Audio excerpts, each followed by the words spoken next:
أعوذ بالله من الشيطان الرجيم. بسم الله الرحمن الرحيم. الحمد لله الذي أنزل على عبده الكتاب ولم يجعل له عوجا قيما لينذر بأسا شديدا من لدنه ويبشر المؤمنين الذين يعملون الصالحات أن لهم أجرا حسنا ماكثين فيه أبدا وينذر الذين قالوا اتخذ الله ولدا ما لهم به من علم ولا لآبائهم كبرت كلمة تخرج من أفواههم إن يقولون إلا كذبا فلعلك باخع نفسك على آثارهم إن لم يؤمنوا بهذا الحديث أسفا إنا جعلنا ما على الأرض زينة لها لنبلوهم أيهم أحسن عملا وإنا لجاعلون ما عليها صعيدا جرزا أم حسبت أن أصحاب الكهف والرقيم كانوا من آياتنا عجبا إذ أوى الفتية إلى الكهف فقالوا ربنا آتنا من لدنك رحمة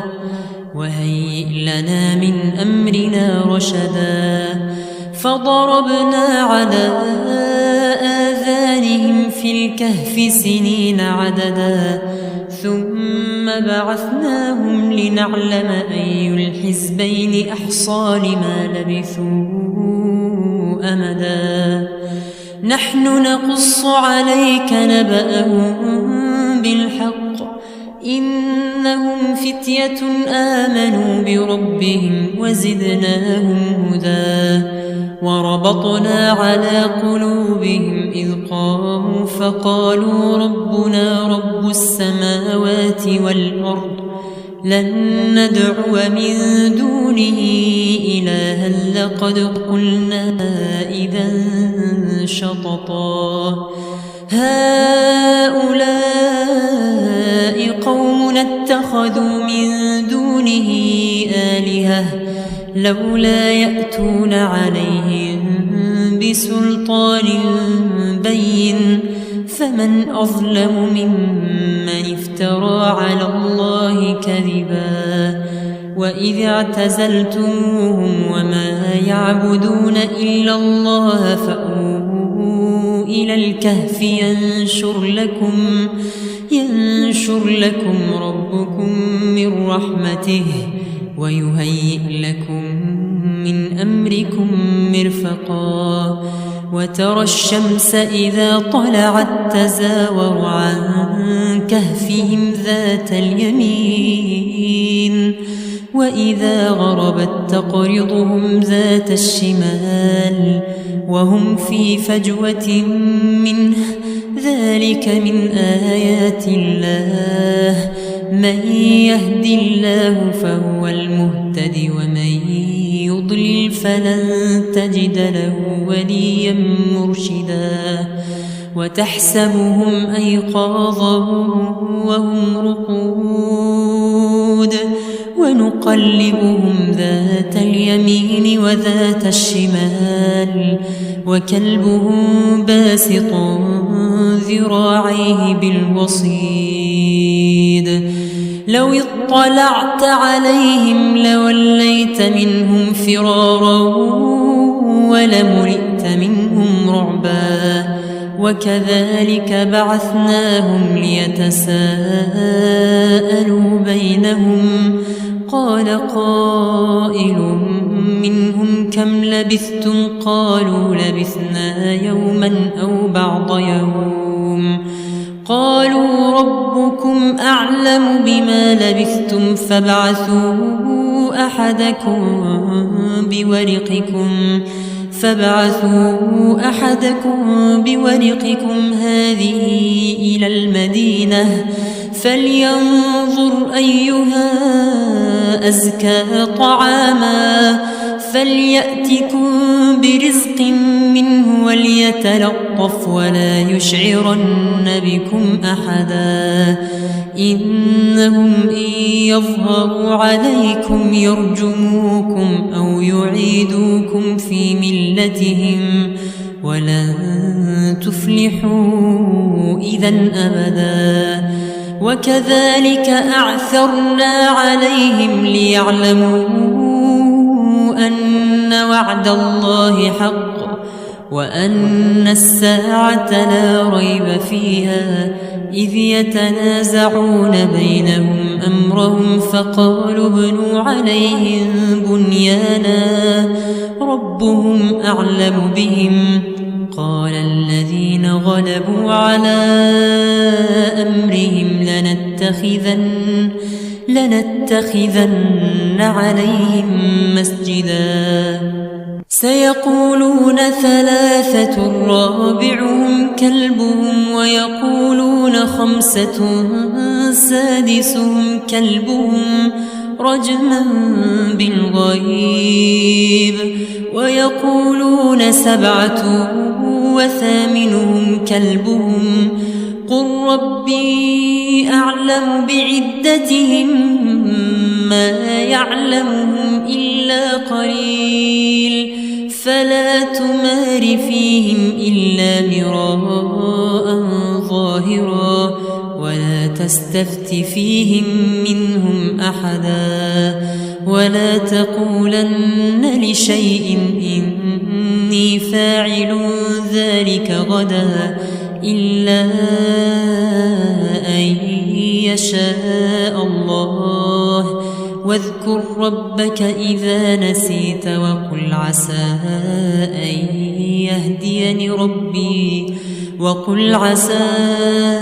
أن يهديني ربي لأقرب من هذا رشدا ولبثوا في كهفهم 300 سنين وازدادوا 9 قل الله أعلم بما لبثوا له غيب السماوات والأرض أبصر به وأسمع ما لهم من دونه من ولي ولا يشرك في حكمه أحدا واتل ما أوحي إليك من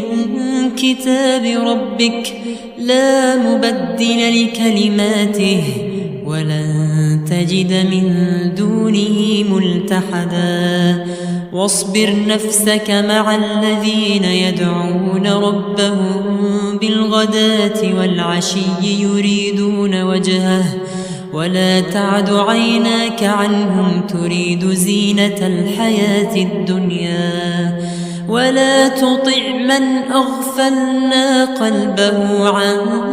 ذكرنا واتبع هواه وكان أمره فرطا وقل الحق من ربكم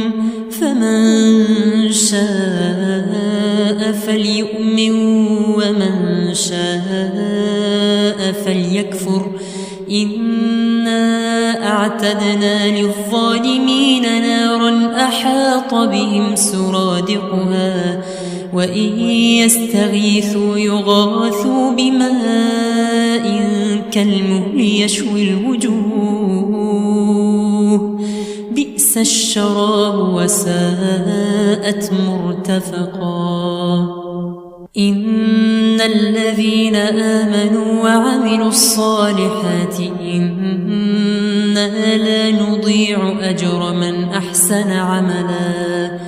أولئك لهم جنات عدن تجري من تحتهم الأنهار يحلون فيها من أساور من ذهب ويلبسون ثيابا خضرا من سندس سندس وإستبرق متكئين فيها على الأرائك نعم الثواب وحسنت مرتفقا. واضرب لهم مثل الرجلين جعلنا لأحدهما جنتين من أعناب وحففناهما بنخل وجعلنا بينهما زرعا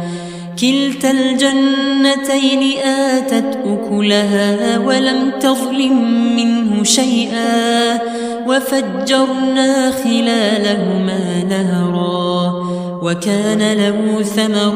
فقال لصاحبه وهو يحاوره أنا أكثر منك مالا وأعز نفرا. ودخل جنته وهو ظالم لنفسه قال ما أظن أن تبيد هذه أبدا وما أظن الساعة قائمة ولئن رددت إلى ربي لأجدن خيرا منها منقلبا. قال له صاحبه وهو يحاوره أكفرت بالذي خلقك من تراب ثم من نطفة ثم سواك رجلا لكن هو الله ربي ولا أشرك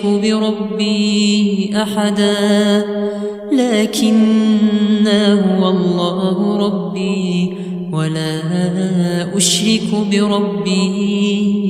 أحدا. ولولا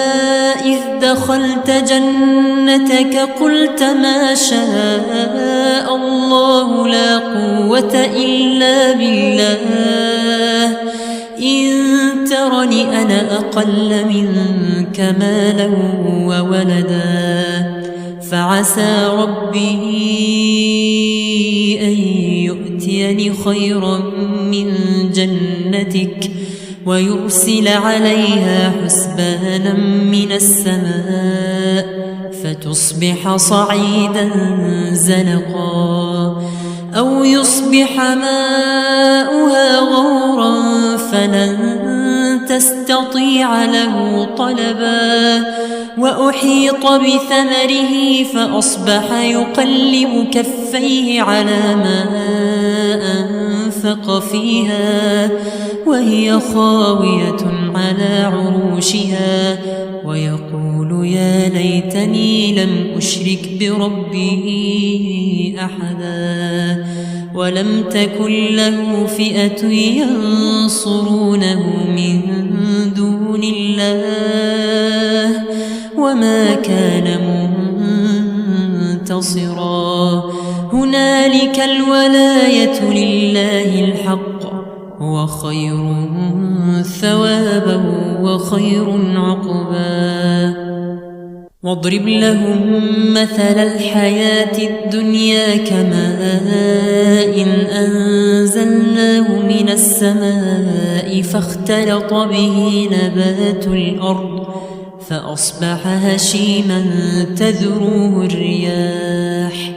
وكان الله على كل شيء مقتدرا.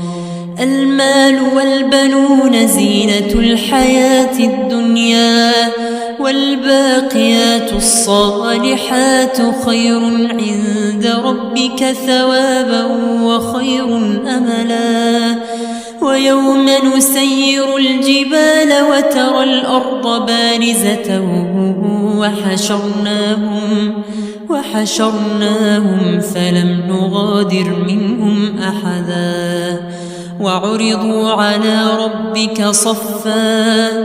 وعرضوا على ربك صفا لقد جئتمونا كما خلقناكم أول مرة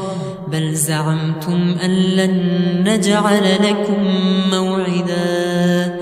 ووضع الكتاب فترى المجرمين مشفقين مما فيه ويقولون يا ويلتنا ما لهذا الكتاب لا يغادر صغيرة ولا كبيرة إلا أحصاها ووجدوا ما عملوا حاضرا ولا يظلم ربك أحدا وإذ قلنا للملائكة اسجدوا لآدم فسجدوا إلا إبليس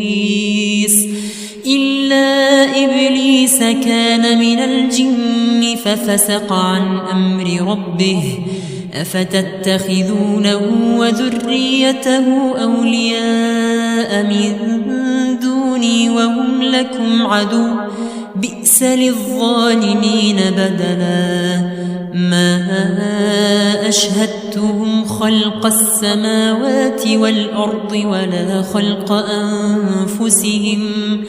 وما كنت متخذ المضلين عضدا ويوم يقول نادوا شركائي الذين زعمتم فدعوهم فلم يستجيبوا لهم وجعلنا بينهم موبقا ورأى المجرمون النار فظنوا أنهم واقعوها ولم يجدوا عنها مصرفا ولقد صرفنا في هذا القرآن للناس من كل مثل وكان الإنسان أكثر شيء جدلا وما منع الناس أن يؤمنوا إذ جاءهم الهدى ويستغفروا ربهم إلا أن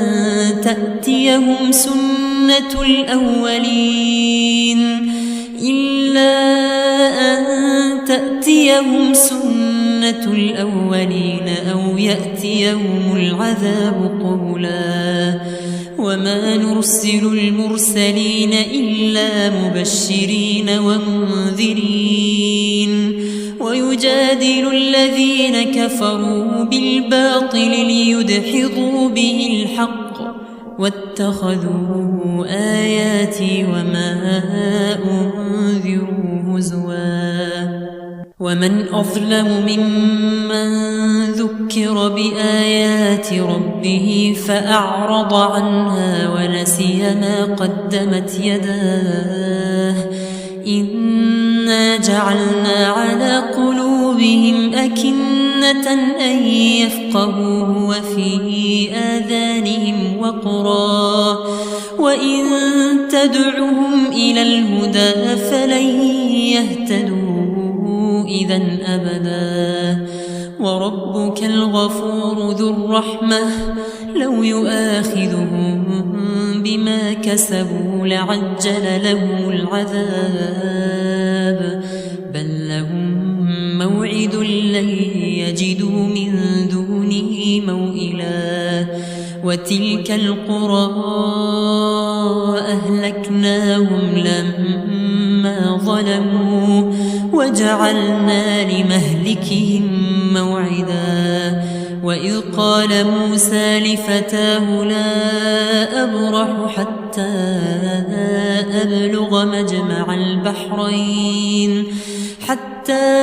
أبلغ مجمع البحرين أو أمضي حقبا فلما بلغا مجمع بينهما نسيا حوتهما فاتخذ سبيله في البحر سربا فلما جاوزا قال لفتاه آتنا غداءنا لقد لقينا من سفرنا هذا نصبا قال أرأيت إذ أوينا إلى الصخرة فإني نسيت الحوت وما أنسانيه إلا الشيطان أن أذكره واتخذ سبيله في البحر عجبا قال ذلك ما كنا نبغ فارتدا على آثارهما قصصا فوجدا عبدا من عبادنا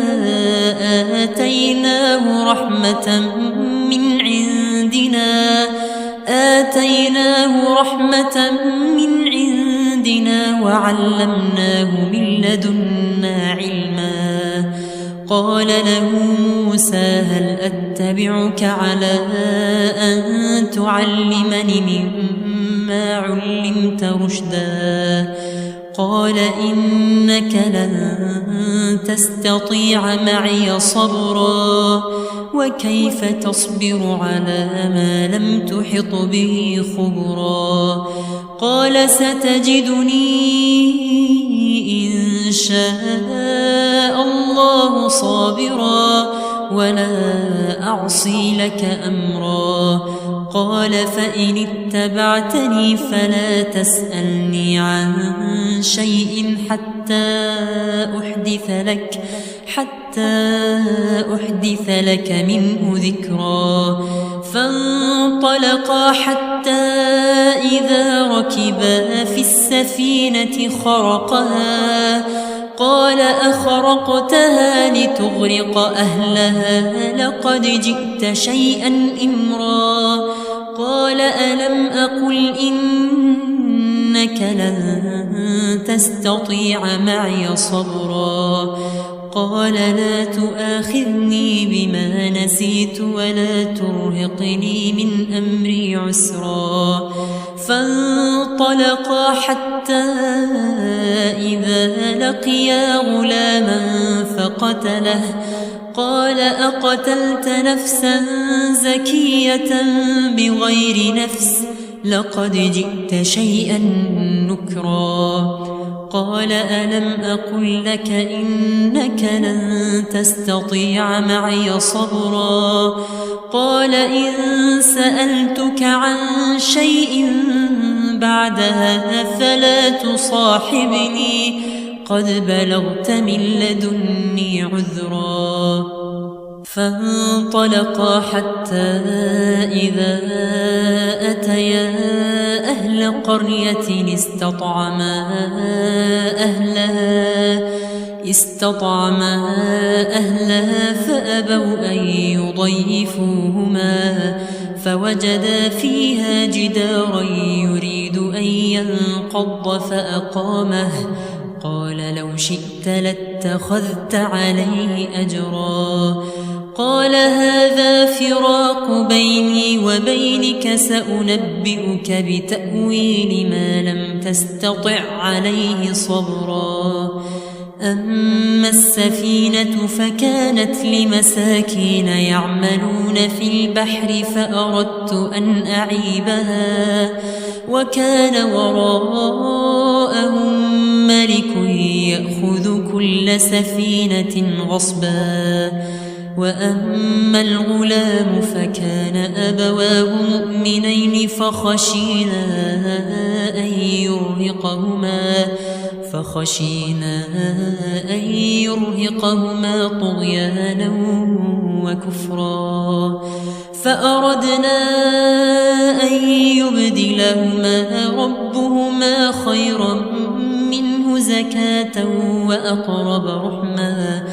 وأما الجدار فكان لغلامين يتيمين في المدينة وكان تحته كنز لهما وكان أبوهما صالحا فأراد ربك أن يبلغا أشدهما ويستخرجا كنزهما رحمة من ربك وما فعلته عن أمري ذلك تأويل ما لم تسطع عليه صبرا ويسألونك عن ذي القرنين قل سأتلو عليكم منه ذكرا إنا مكنا له في الأرض وآتيناه من كل شيء سببا فأتبع سببا حتى إذا بلغ مغرب الشمس وجدها تغرب في عين حمئة ووجد عندها قوما قلنا يا ذا القرنين إما أن تعذب وإما أن تتخذ فيهم حسنا قال أما من ظلم فسوف نعذبه ثم يرد إلى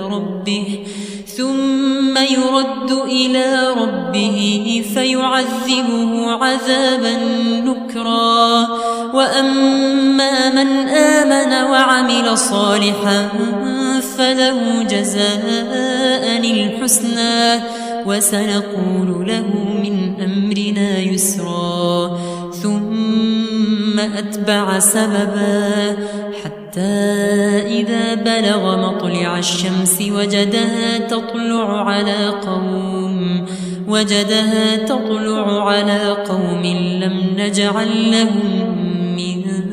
دونها سترا كذلك وقد أحطنا بما لديه خبرا ثم أتبع سببا حتى إذا بلغ بين السدين وجد من دونهما قوما لا يكادون يفقهون قولا قالوا يا ذا القرنين إن يأجوج ومأجوج مفسدون في الأرض فهل نجعل لك خرجا على أن تجعل بيننا وبينهم سدا قال ما مكني فيه ربي خير فأعينوني بقوة أجعل بينكم وبينهم ردما آتوني زبر الحديد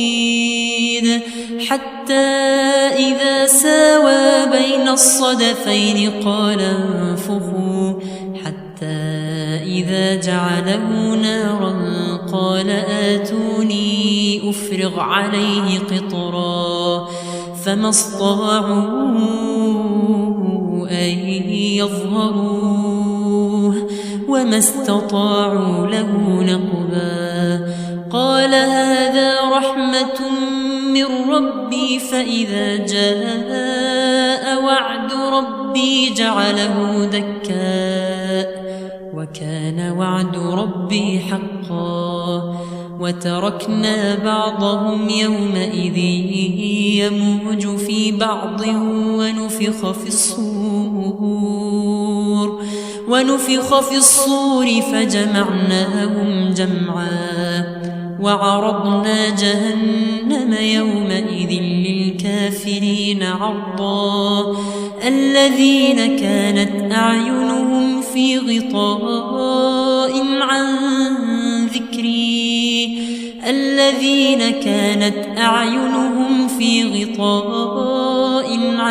ذكري وكانوا لا يستطيعون سمعا أفحسب الذين كفروا أن يتخذوا عبادي من دونه أولياء إنا أعتدنا جهنم للكافرين نزلا قل هل ننبئكم بالأخسرين أعمالا الذين ضل سعيهم في الحياة الدنيا وهم يحسبون أنهم يحسنون صنعا أولئك الذين كفروا بآيات ربهم ولقائه ولقائه فحبطت أعمالهم فلا نقيم لهم يوم القيامة وزنا ذلك جزاؤهم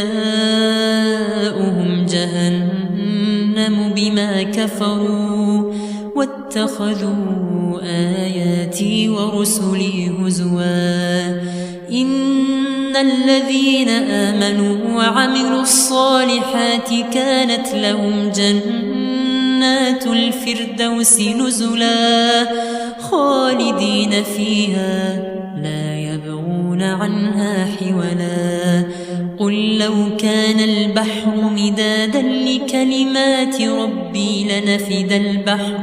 لنفد البحر قبل أن تنفد كلمات ربي ولو جئنا بمثله مددا قل إنما أنا بشر مثلكم يوحى إلي أنما إلهكم إله واحد فمن كان يرجو لقاء ربه فليعمل عملا صالحا ولا يشرك بعبادة ربه أحدا.